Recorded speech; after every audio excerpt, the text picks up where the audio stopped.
సాధారణంగా క్రైస్తవ జీవితాల్లో ఆయా సందర్భాల్లో నిజంగా దేవుని మీద ఆనుకుని విశ్వాస యాత్రలో కొనసాగుతున్న వాళ్ళకి, ప్రార్థనాపూర్వకంగా ఉన్నవారికి, వాక్యానుసారంగా నడుస్తున్న వారి జీవితాల్లో సహితం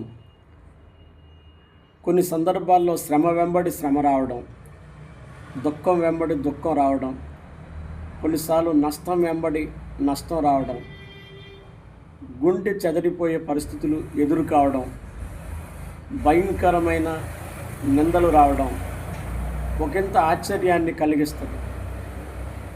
కానీ ప్రభు అయిన యేసయ్య చెప్పాడు, లోకంలో మీకు శ్రమ కలుగును, అయినను ధైర్యం తెచ్చుకొనుడి.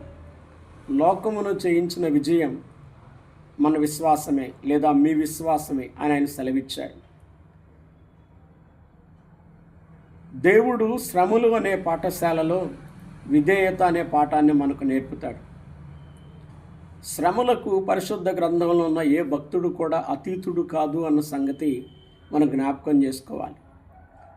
మన ప్రభు అయిన యేసుక్రీస్తును సహితం తండ్రి అయిన దేవుడు, ప్రభు అయిన యేసుక్రీస్తు సహితం తాను పొందిన శ్రమల వలన విధేయతను నేర్చుకున్నాడని, ఆయన శరీరధారి అయిన దినాల్లో కన్నీళ్లతోనూ మహారోదనంతోనూ తన్ను మరణం నుండి రక్షింపగలవానికి ప్రార్థనలను, యాచనలను, కృతజ్ఞతాస్తుతులను సమర్పించను గనుకనే ఆయన అంగీకరింపబడ్డాడని వాక్యంలో మనం చూస్తాం.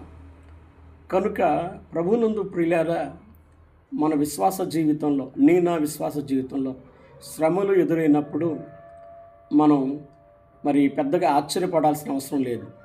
మరో సంతోషకరమైన విషయం ఏంటంటే, క్రీస్తు శ్రమలలో మీరు పాలువారై ఉన్నంతగా సంతోషించుడి అంటాడు.